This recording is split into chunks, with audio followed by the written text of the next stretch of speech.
When you bring the dead back to life, anything can happen.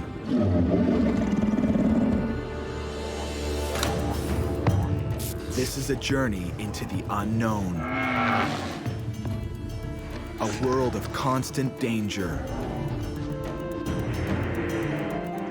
Dinosaurs ruled the Earth for millions of years. They were master survivors. Now mankind will try to master them. These creatures are bigger, faster, and hungrier than you can imagine. Even the most carefully planned experiment can suddenly turn to chaos. And the slightest mistake could be your last. This is Dino Lab.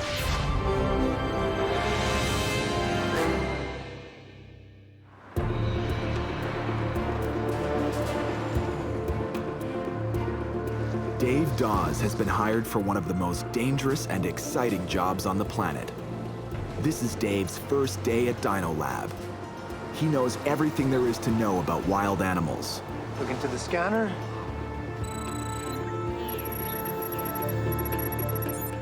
And he can't wait to meet his first dinosaur.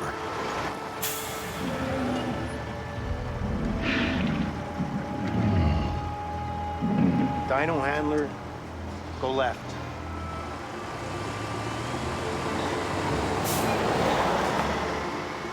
Dino Lab blasts paleontology into the 21st century by bringing to life real flesh and blood dinosaurs. D-Day is about to begin. Dave's first Dino Day. Not exactly just another day at the office.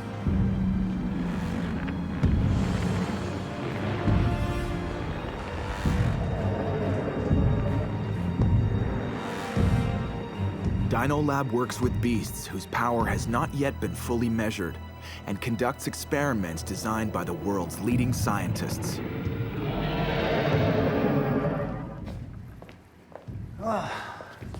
Tyrannosaurus Rex. I wouldn't get too close to that guy. His behavior's a little unpredictable. And his morning breath. Ooh. Dave has been dreaming about T-Rex since he was a child.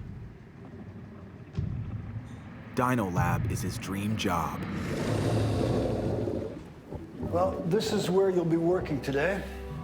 Experiment floor number 3. Workable area of 1,000 square meters and 20 meters high. It's huge, isn't it? Wow. Although some of our dinos fill it pretty easily. No amount of experience can prepare an animal handler for the larger-than-life world of Dino Lab. Well, let me introduce you to our team.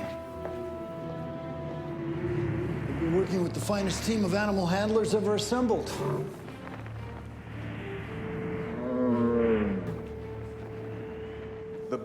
The team of dino handlers has been recruited from the world's biggest zoos and deepest jungles. Guys, this is Dave. He'll be starting with us today. So take good care of him. All right. See you later, Dave. All right, thank you. Hey. Ever get close to a lion, Dave? Many times. Scary? Not really. Good. To a T-Rex, a lion is like a mouse. One single bite. Ready? Sure. Let's go in. All right, thanks.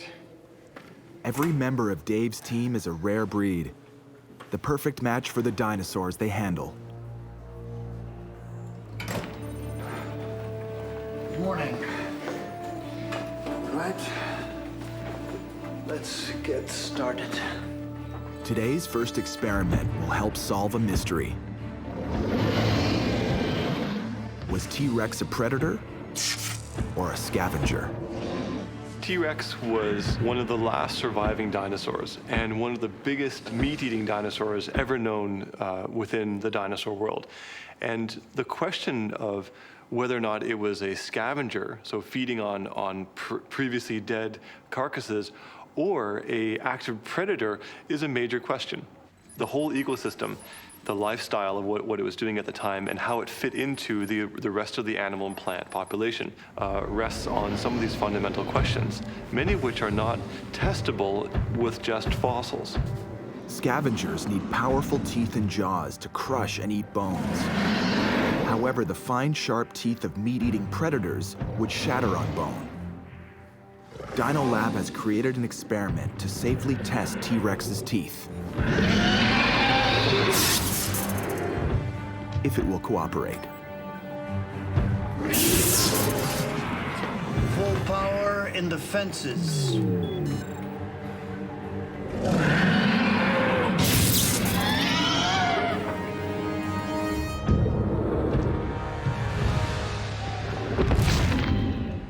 High-voltage shocks are designed to stop aggression, like a stun gun. Are we getting all his vitals? But there can be lethal side effects.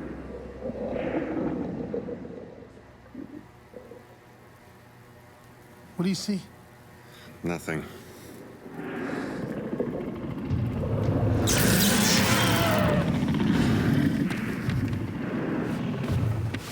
Are you okay? Yeah, it's fine. Don't worry about it. T-Rex is back in action.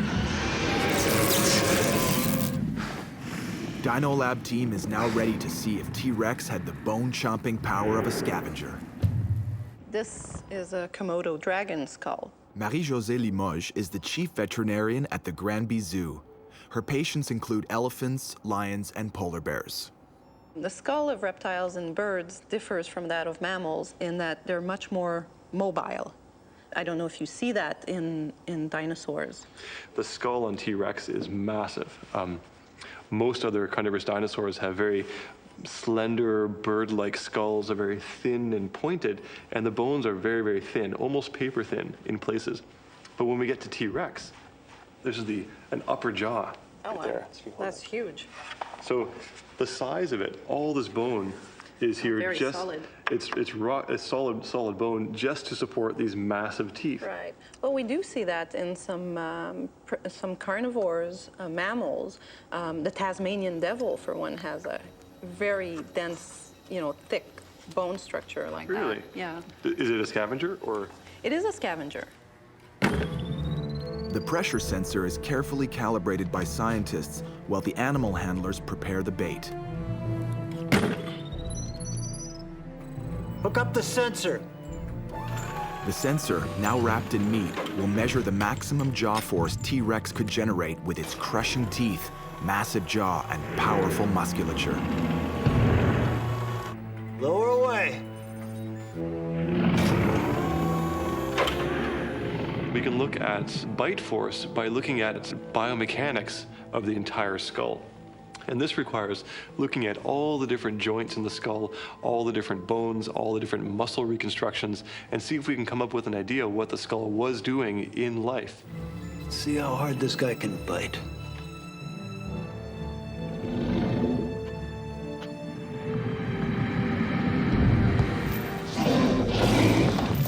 Lift the bait. Let's see if it bites harder. The sensor is not reading the power range required for a scavenger.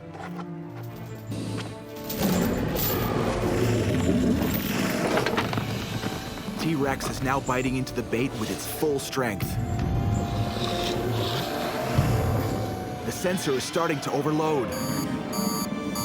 Drop it now!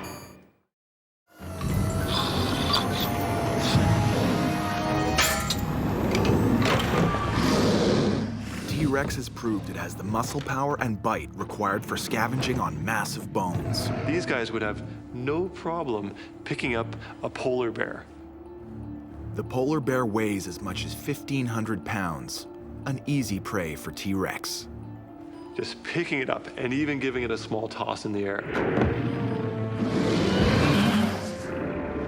T-Rex flies into a rage, furious that there is no tasty marrow at the heart of the sensor.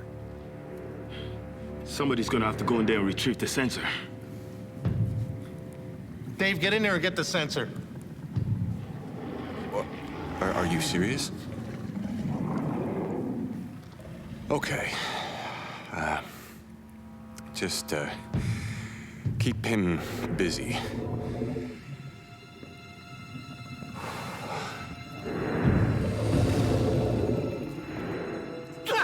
Dave's colleagues have been testing his courage. Now they know he can be trusted in the face of any danger. Okay.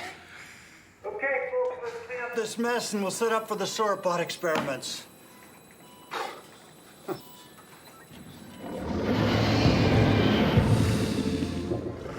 The biomechanics of T-Rex's very powerful jaw and colossal neck muscles would make it the perfect scavenger. The body of a young T-Rex is a total contrast, almost a different animal. The juveniles seem to be very fast-footed, slender-skulled, slender teeth, very delicate, but very highly predatory-looking animals. But when we get to the full adults, where they get these big bulldog faces, massive skulls, massive necks, and really massive teeth, we can make a good case that the younger adolescent T-Rexes were more predatory, and that the older, more mature T-Rexes were transforming or tending into a more scavenging mode of life. Is there any comparable animal like this today? Well, actually, yes, the lion is a very good comparison, because in the lion pride, the females and the younger animals, which are comparatively smaller and lighter and faster, they're the ones who hunt. And the big male lions come in after the hunt is over, and basically they eat the killed animals, so they're being scavengers in a sense. The fleet-footed young T-Rex was a predator, and the massive muscular adult was more of a scavenger. Dino Lab's experiments have finally resolved the conflicting evidence that has caused so much debate. Dave has participated in a landmark experiment, but he has at least one other important lesson to learn on his first day at Dino Lab.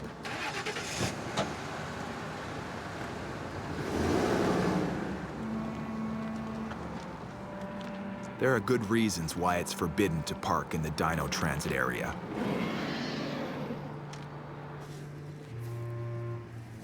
The next experiment is a big one, involving a dinosaur that dwarfs even T-Rex.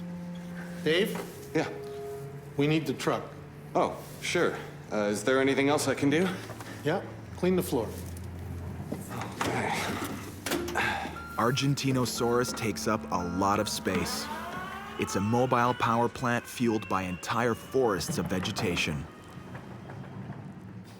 Ready? Open the airlock. Argentinosaurus is as large and heavy as a fully loaded 737 at takeoff. It has to eat nearly 2 tons of vegetation every day.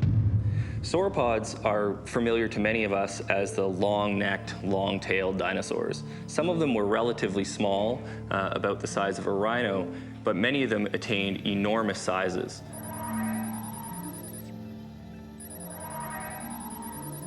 Today's experiment will test the king of the sauropods.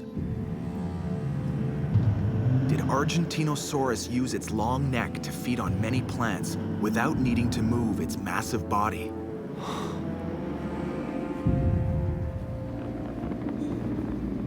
Argentinosaurus is particularly special among sauropods in that it is the largest sauropod and, in fact, the largest dinosaur that we currently know of. Paleontologists have traditionally calculated that sauropod necks were too heavy to lift far above ground level.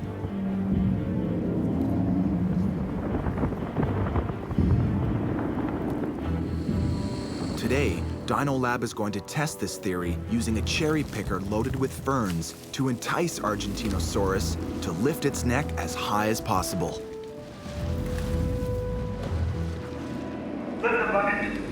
It easily reaches the height of a 2-story home. It is still lifting its neck at 3 stories. If the neck is at the level of the shoulders or 6 stories in the air, this will have a big effect on what types of food sauropods were able to feed upon. And that's why the question of sauropod neck mobility is so important to sauropod ecology. Okay, keep lifting. Up. Up. Up. It has stopped. Has it reached the upper limit? Or is Argentinosaurus distracted by the scientists in the master control room? Hello there. These scientists happily remember the hungry giant is not a carnivore. Dave is kicking himself for knocking over a bucket at such a crucial moment. But he accidentally added a new dimension to the experiment. How far to the side could Argentinosaurus stretch its neck? Okay, swing the bucket to the left. Modern animals can flex their necks in very complicated ways, which we don't obviously see in their bones. Like these modern animals, sauropods had the ability to swing their long necks from side to side and could raise them to spectacular heights. This greatly increased the food they could reach without having to move their massive body.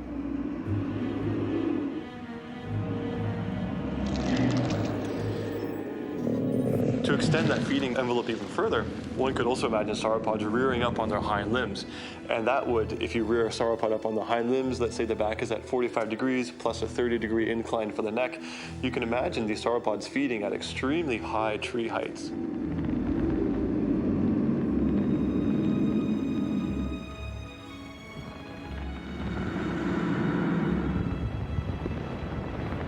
But there's a price to pay for this ability to reach greater heights. The pressure needed to pump blood all the way up to the elevated brain could damage veins and arteries.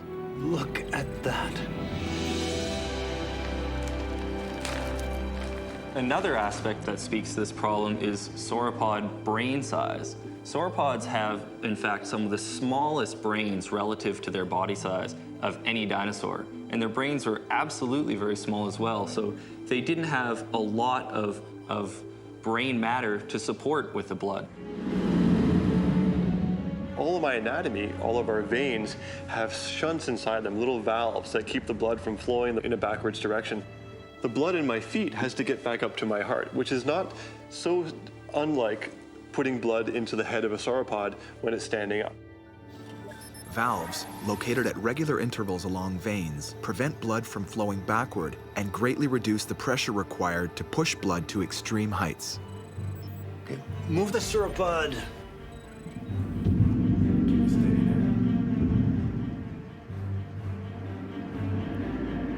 Paleontologists have always believed Argentinosaurus grew so large to scare away predators. But how exactly can it defend itself against a fleet-footed predator like the young T-Rex? Will size be enough? Raise the collar.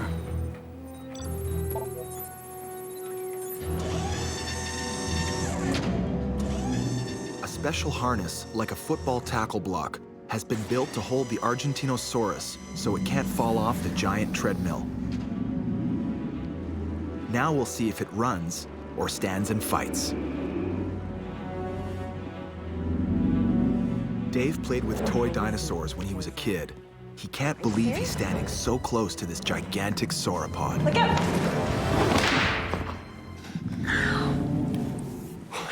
Thanks. Yeah, just watch your back. The Argentinosaurus's gigantic tail can be a lethal weapon. Bring the projector. Quietly. For the next experiment, one of Dino Lab's favorite tools is called into service. Go help the techs with the projector. Okay. To avoid injuring Dino Lab's valuable dinosaurs, the scientists use the hologram generator to simulate a rampaging T-Rex. Fire up the Holorex.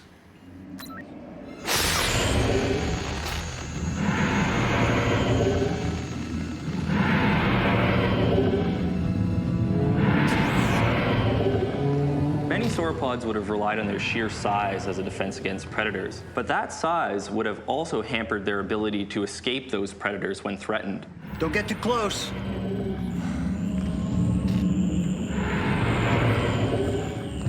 Argentinosaurus is far too heavy and slow to outrun a T-Rex. But it has a secret weapon, its tail. What's pretty exciting about the length and dimensions of some of these really long sauropod tails is that, at least in theory, it fits a model that they could actually break the speed of sound. much like a snapping whip. If that was a real T-Rex, it would have been knocked out by this mighty tail. Well, that's enough for this morning. Coffee break for the sauropod. Give me a hand with this. Argentinosaurus has a long, flexible neck for feeding. Even though it moves its body as little as possible to conserve energy, it can be amazingly athletic if it needs to rear up on its hind legs or crack its tail in self-defense.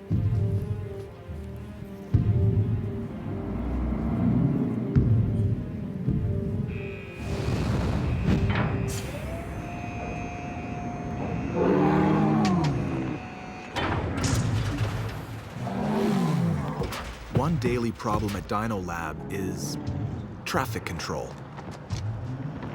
Dinosaurs must be kept apart at safe distances.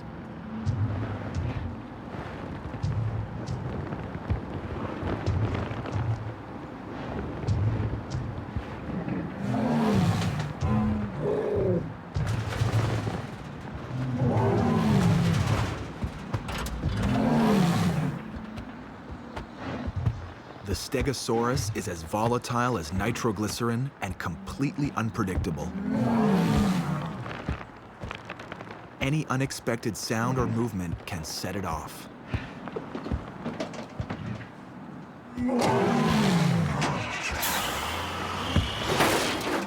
The Stegosaurus lashes out in fear. Vets will have to examine the frightened dinosaur. Any injury could jeopardize the experiment scheduled for this afternoon. You still with us, Dave? I don't know what's up with me. I keep making stupid mistakes. It's your first day.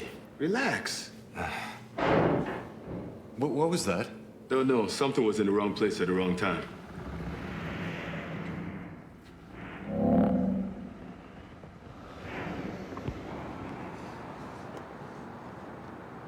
Vehicles are not allowed to park in the dinosaur transit area. Dave will now understand why. The security guard is breaking the bad news. He'll let the director decide whether to tell Dave now or wait until the end of the day. Okay, thanks. I'll tell him later. Okay.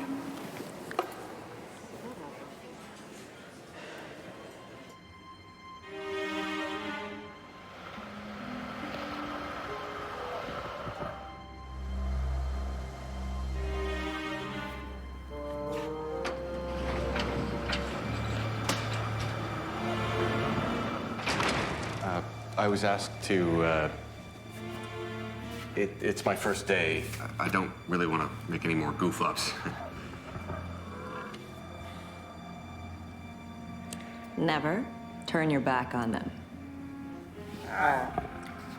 And never touch their young. Are they dangerous? Not when they're sleeping. Hypacrosaurus is most easily distinguished from other hollow-crested duckbills by the tall spines that stick out from its vertebrae and by the pointy form of the crest on its head.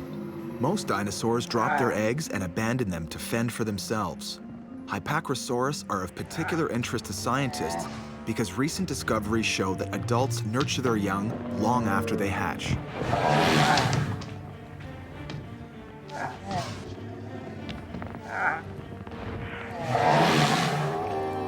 Is it dangerous now? They're plant eaters.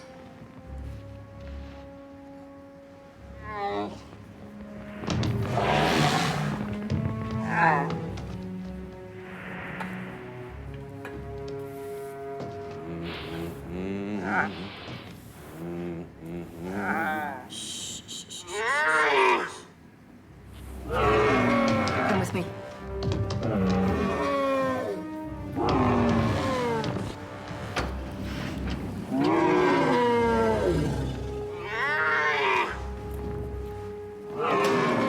Hypacrosaurus is a plant eater, but so are gorillas, and Dave knows you don't want to go head-to-head with an angry ape.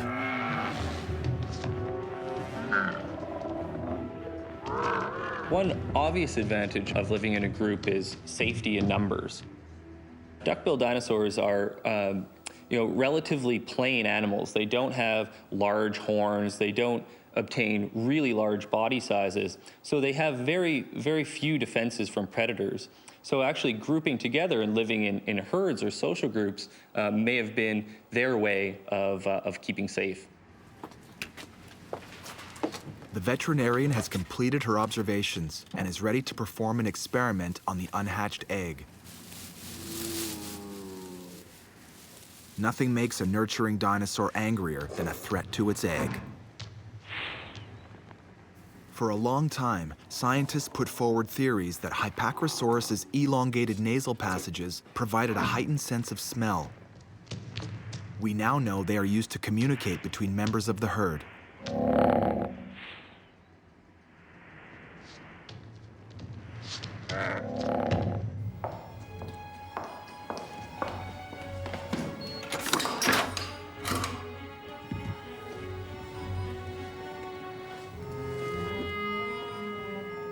This incubator is equipped with ultrasound sensors to analyze the unborn Hypacrosaurus.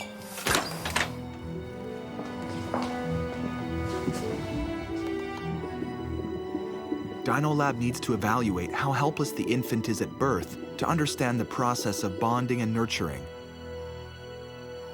While waiting for the egg to hatch, the scientists and dino handlers are going to explore the origins of flight.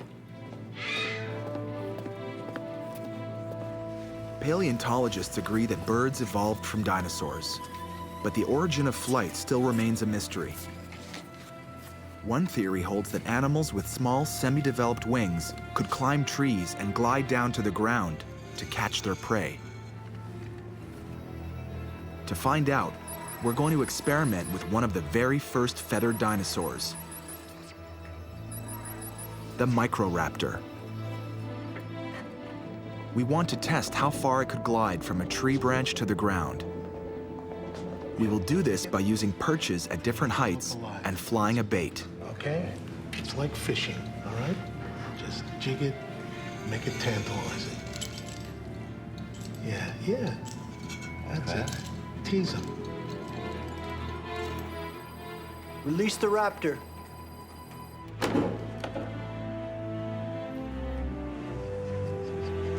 Microraptor is a fairly new discovery of a dinosaur from China. It has feathers all over its body. It even has feathers that look like it could fly. It has wings on its arms and flight feathers on its legs that make it look like it could have 4 wings on the body. But it's pretty small. It's only about the size of a blue jay. Okay. Fly the bait. Good. That's good. Okay, not too much. Well, I can tell you right away there is no modern animal equivalent to having 4 wings. What about birds? Are there any birds that have like feathers on their legs that they use for flying? Well, maybe not so much for flying. And no birds has a very long tail, but they do have long tail feathers. If you think of macaws, have very long tail feathers that they can use as a rudder.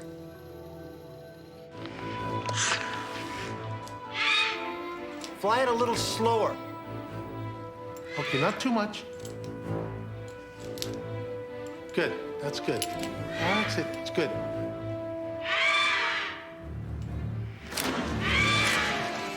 This experiment supports the glider theory for the origin of flight. But what's missing? What do modern birds have that Microraptor lacks to be able to achieve true flight? In modern birds, we see some things that are not here in this skeleton. There's a keel bone, which is the sternum in the bird, and that's where all the big muscles that bring the wings down attach, and that's not there. So to me, this animal would probably be more of a glider than a flyer. Lift the raptor another 3 meters. By raising the perch, we can test the limits of how far the Microraptor can glide. Dave, move back 7 meters. Okay, back it up. Increasing the distance of the bait forces the Microraptor to glide as far as it can. Good.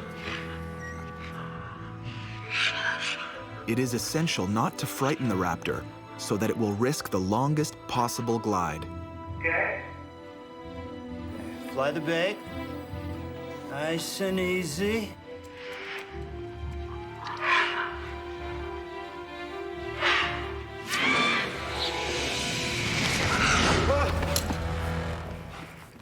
Interesting. I'm sorry. I'm really sorry.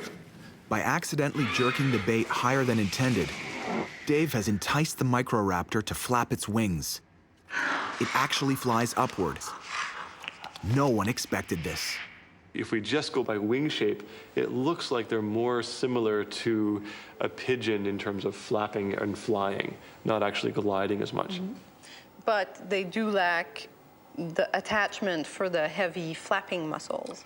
Exactly. So they lack potentially all the horsepower to do it. And this is now the trade-off that we have to start considering. How big does the muscle have to be to drive that size of a wing? Okay, let's move the bait way back. Let's find out once and for all if this raptor can really fly. Backing up. Back up. Back up. Back up. A little more. A little more. Right there. Stop. 15 meters. It is impossible to glide this distance. If the microraptor wants to eat, it will have to flap its wings and fly.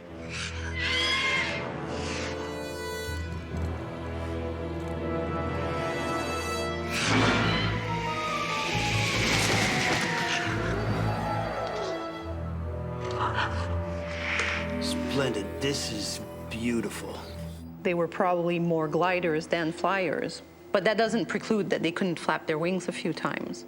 Microraptor is not a direct ancestor of modern birds, but these mixed skills of gliding and flying are still seen in birds today. Is there anything alive today that might have the same kind of lifestyle?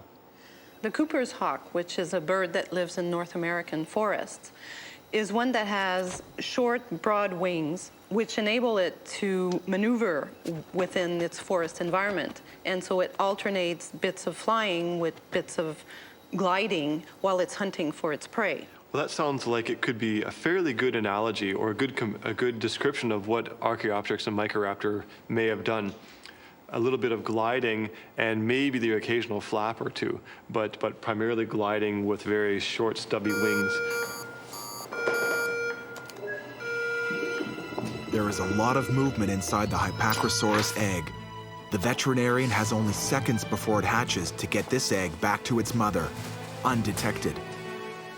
If the young has broken through its shell, the mother Hypacrosaurus will attack the handler in a blind fury.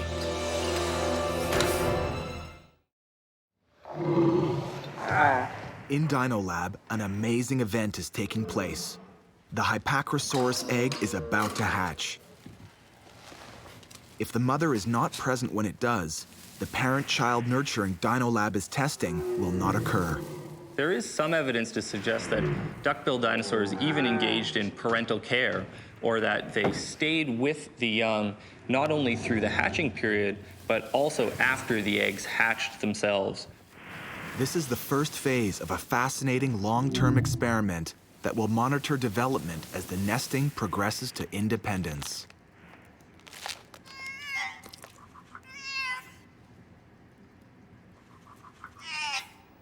Even after they had hatched and were nestlings, such as this dinosaur here, they still wouldn't have had fully developed limbs, and they would have had some trouble walking around. So this suggests that the parent dinosaurs would have had to bring food to the young while they were maintained in a nest.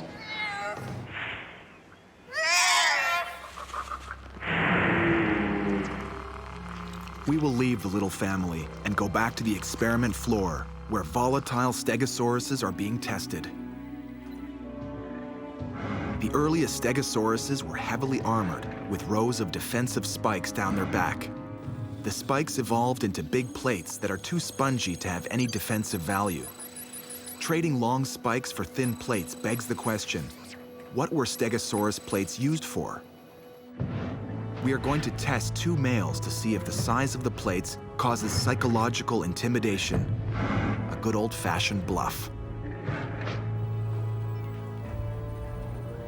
Bring in the second male.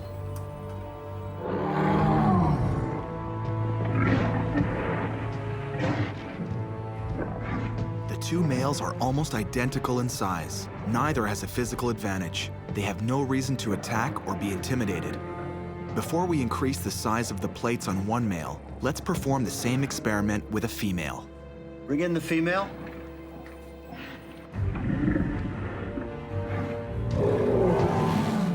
Another possible purpose of these large Stegosaurus plates is that they serve to attract mates, just like elaborate plumage does in birds. Neither of these males has any particular physical advantage, so they do not spark a decisive reaction from the female. Darken the glass.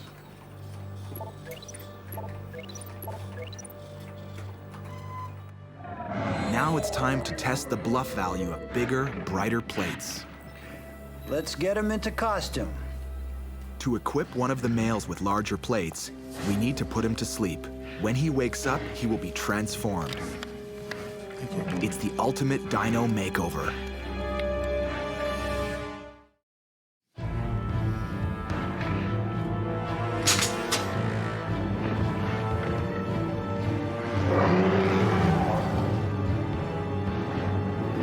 The Dino Lab team is studying how Stegosauruses make use of their plates. These plates are lining up and down the back. You see just how thin they are. And the plates themselves are a completely spongy bone. They're very brittle for bone. They don't seem to be very defensive. Dino Lab is carrying out its own version of cosmetic surgery, fitting the male Stegosaurus with enhanced plates that are much larger and more brightly colored. Orange is a popular warning of aggression and indicator of sexual attraction throughout the animal kingdom.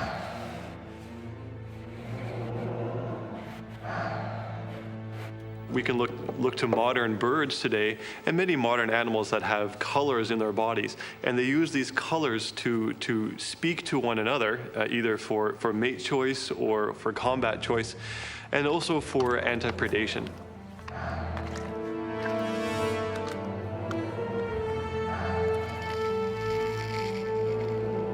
The dose of the stimulant is extremely sensitive. The Dino Lab team wants the Stegosaurus to wake quickly and be fully alert, but not before they have time to get to a safe distance.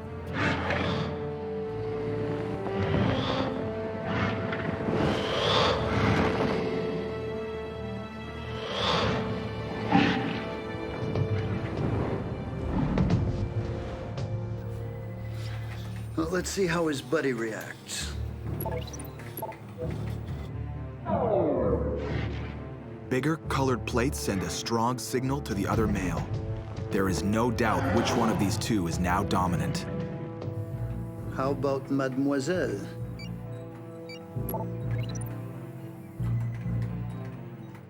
The bigger colored plates send an equally strong signal to the female. If that glass was not so strong, she'd go straight through it. Now we know that the plates are an effective tool for signaling, both for mating and intimidation. But what happens when Stegosaurus come face to face with a real threat? Would the tail be an efficient defensive mechanism? The motion of a tail tip is extremely difficult to do. If you look at other animals alive today that use tails for defense, things like iguanas, the best they can do is whip their tails around and hope that they'll hit their would-be predator. We think that Stegosaurs were much, much more accurate. The neurology of Stegosaurus is very different from the neurology that we think of in mammals today. All of our processing is in our brain. Birds are different from mammals and have a different type of nervous system. If you chop the head off of a turkey, it can still run around and flap its wings. Birds are descended from dinosaurs, and we think that some dinosaurs may have had a bird-like kind of neurology, and one animal in particular is Stegosaurus.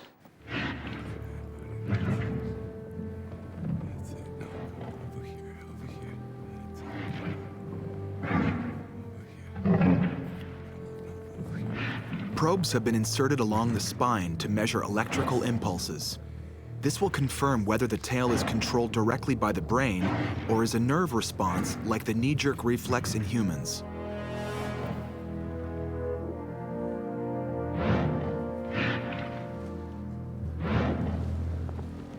To stimulate the Stegosaurus's tail, we'll bring back a favorite gadget here at Dino Lab. Bring in the Holorex.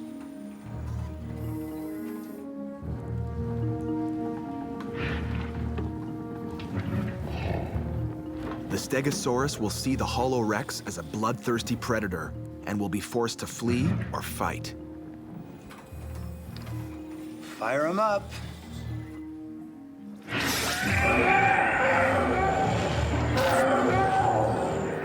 Move the Holorex closer. See what happens. Is this tail wagging another bluff?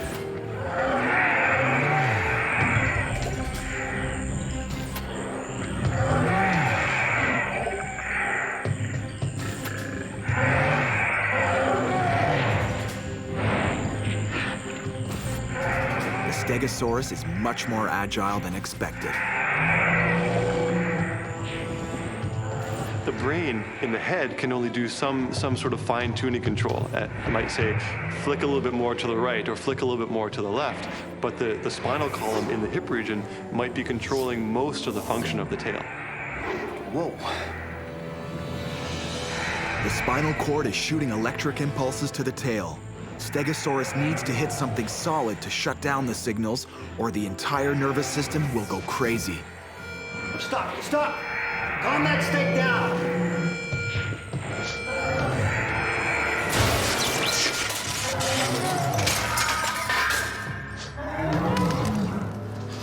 Stegosaurus has scored a direct hit to the unfortunate Holorex, but it's still on a rampage. Hold it! Twice in 1 hour could be fatal. Dave's instincts kick in. That's it. Over here. Over here. That's it, big guy. If a Stegosaurus's concentration span is as short as a rhinoceros's, in 8 to 12 seconds, it will forget the Holorex ever existed. Whoa, whoa, whoa. Get it out of here.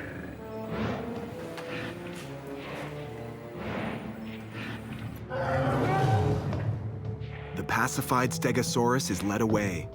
This experiment proves that its tail is no bluff. It is a deadly weapon controlled partly by the brain and partly by nerves in the spinal column. Dual control systems like this make the Stegosaurus's tail a highly effective weapon.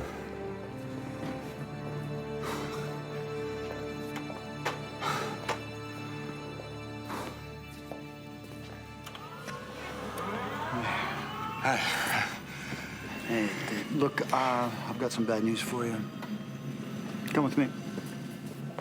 D-Day is over. Dave has made a few rookie mistakes, but he can't believe he has failed probation for the job he's dreamed about his entire life.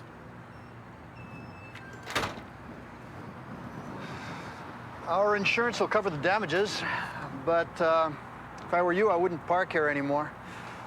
Don't worry, I've learned my lesson. One more thing.